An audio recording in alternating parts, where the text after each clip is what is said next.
Hey guys, welcome to a new care sheet video I'm going to do on the Aphonopelmas. The last one I did was Brachypelma, and so care sheet number 2 is on the genus Aphonopelma.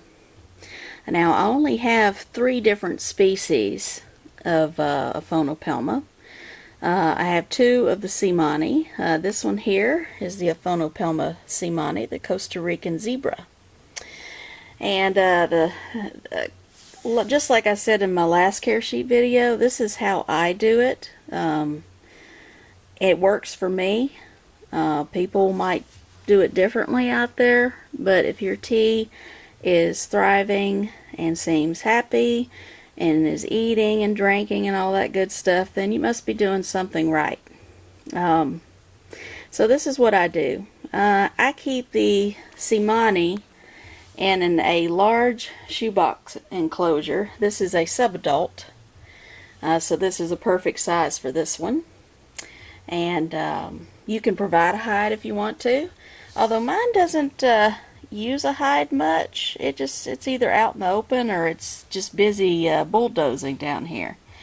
They do love to dig, so I provide my Simani with a lot of substrate to do a lot of interior decorating with, and indeed it does. Now it hasn't been very active lately because this one's in pre-molt, so she's been quite calm lately. So she hasn't really been doing a lot of interior decorating. But believe me, after she hardens up from her next molt, she'll go back to doing that, I'm sure. She doesn't really use that hide much, just sometimes. I think she did at the beginning, but she's just more into staying out in the open and just digging. So yes, and with the Simani, I provide a little bit of humidity, not that much. Just, dampen the substrate enough to where they can do something with it. That's what I do with mine. It's a lot easier to manipulate the substrate when it's a little on the damp side. That way it doesn't, if it's too dry, it'll collapse on them a lot easier. So what I do is just dampen part of the enclosure. Like that's all dry over there, and this part over here is damp. And always provide a full water dish of water there. Now, do keep in mind, since these guys do love to dig and shuffle the dirt around like little bulldozers, they do have a tendency to fill up their water dish. Now, this one doesn't normally, but like I said, she's been really laid back lately because she's in pre-molt. But normally that dish would be full of substrate. So you'll have to really be diligent in checking your water dishes to make sure that it's not full of substrate, because the substrate would obviously soak up every bit of that water in there. And so it's you'll definitely need to check your Simani's water on a regular basis. But yeah, that's just a very simple setup. These guys I would recommend for the beginner. Very easy. They're on the Simani is a little bit on the skittish side.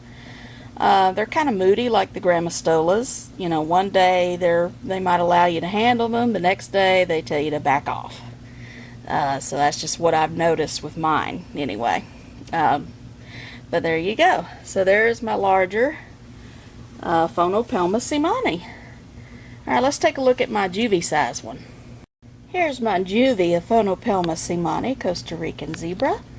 And with this one I could definitely add some more substrate to it. This is a medium size critter keeper. So I just do the same thing as I do with the last one, with the humidity. Just make it damp on this side and fill up the water dish. And to make improvements, if you want to, you can cover this hide right here with substrate, damp substrate, and that way it'll kind of have that more secure feeling. I'm out of substrate, so I just have to do it later. But if I remember, I'm always forgetting. But you could cover it up just to kind of give them that, dark, secure feeling in there. You could do that. And like I said, add more substrate would be good for this one, because they like to, like I said, bulldoze. So yeah, just same type of setup. And as far as temperature goes, again, just like what I said in the Brachypelma video, if you are comfortable, more likely your tarantula is comfortable. When it's in the wintertime, I usually in the wintertime I keep the house around 72 degrees, and then I'll add a space heater if it's extra cold, and that just adds a little extra, just a few more degrees, and they're perfectly fine. These guys are, I would just say, humidity wise, just, you know, just a little bit more than you'd give like maybe your chalcodes, but they from my experience, they do well with the dry substrate. But like I said, it doesn't hurt to like overfill your water dish and add a little extra humidity to help them dig, you know, manipulate their substrate. But so there's the juvenile size. I think this one's due for a molt as well. Hasn't really been eating much lately either. It has been a while since this one has molted, so I'm expecting a molt this one too. I don't know which one will be first, but we'll see. Alright, I got two more Aphonopelmas to show you, different species. Alright, here's my well-fed Aphonopelma chalcodes, the desert blonde, also known as the Arizona blonde. These guys do not need it moist. All you need to do is provide them a water dish and they're good. But again, you can add a little bit of sprinkles of water on the substrate if you want to help them dig. But other than that, they really prefer it on the drier side. So there's that one. This one is about let's see, what would you say, about 2 inches.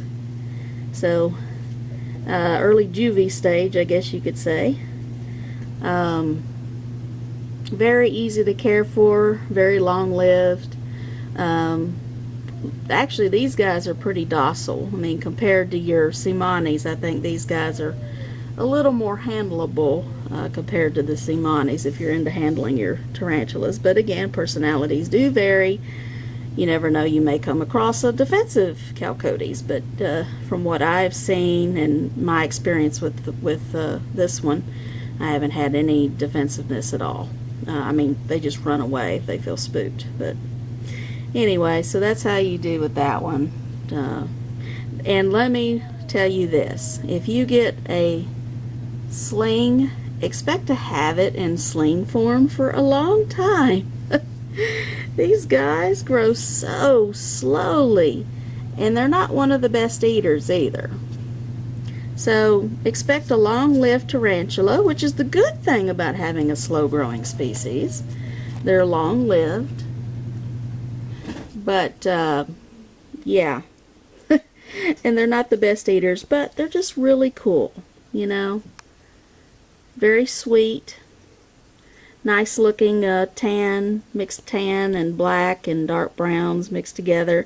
You know, not very colorful, but if you're into the more natural, you know, or neutral colors, that's a nice looking species. But yeah, that's the chalcodes. Very affordable, like the Simani. Very easy to find at reptile shows, and the last reptile show I went to had tons of Simanis. Oh my goodness, they're very affordable. I mean, obviously, especially if you're in the States, because this one is an American genus. So yeah. All right. Well, let's move on to my final Aphonopelma in my collection. Here's my Aphonopelma marxi, the Grand Canyon Black. And this one's just a little baby, only about 1 inch. Has a very big booty. I do wonder when this one's going to molt for me. But again, just like the others, slow growing as all get out. I just provide the little decor there if they want to hide. I just got a water dish there, dry substrate, and it's just a real tiny container there, as you can see.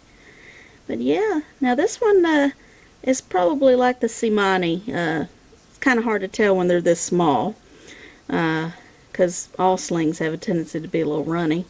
But yeah, so far this one has been a little on the skittish side. Sometimes has wanted to try to get out of its enclosure. Seems to have a very adventurous spirit. And yeah, isn't that cute? Look at that little baby.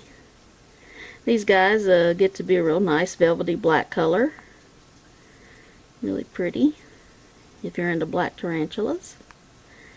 But yeah.